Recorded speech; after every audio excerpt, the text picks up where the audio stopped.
Okay, this is long bone splinting here. First thing we want to do is make sure we have all of our equipment. We do have a cravat or triangle bandage, some roller gauze, and some Coban there that we can use for padding as well. And then we do have our splinting material that we're going to use. And this is going to be a fracture of the radial and ulna here that we're going to be splinting up. First thing we want to do is make sure we do have our PPE on. We're going to have manual stabilization, have our partner grab the joint above and below the injury and maintain manual stabilization there. And then while they're holding that, we're going to go ahead and check PMS distal to the injury. Have them squeeze our fingers, wiggle their fingers, and make sure all that's there. Make sure we do have good cap refill. If this was on the legs, we do it with the feet there. We'll go ahead and measure our splint here. I've already got it kind of sized up. If our fracture's right there, we're going to want a splint that's at least long enough to immobilize the joint above and below the injury. We're going to have our partner help us here and manipulating the patient as little as possible. We're going to go ahead and place that splint and place it in the right spot there.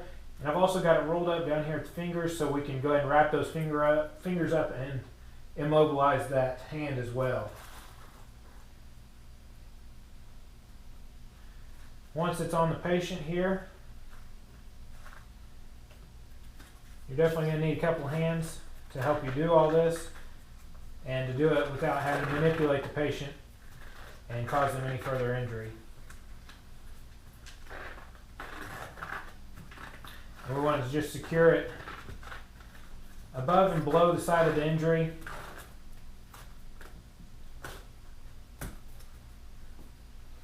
And securing and immobilizing those joints that are above and below.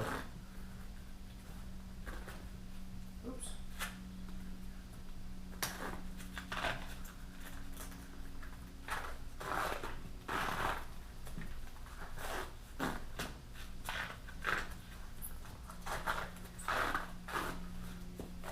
If at all possible, we want to keep that area, that injured spot, open there so we can reassess it as we go.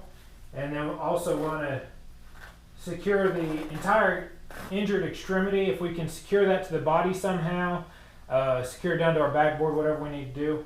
And then we'll try to attempt to immobilize the extremity or the hand that is affected as well. Just kind of keep them from moving it around too much. If it's something with the leg, we'll go ahead and try to immobilize that foot.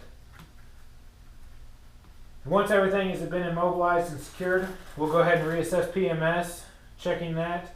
Have them squeeze your fingers, have them wiggle your fingers, check good cap refill, and make sure nothing has changed.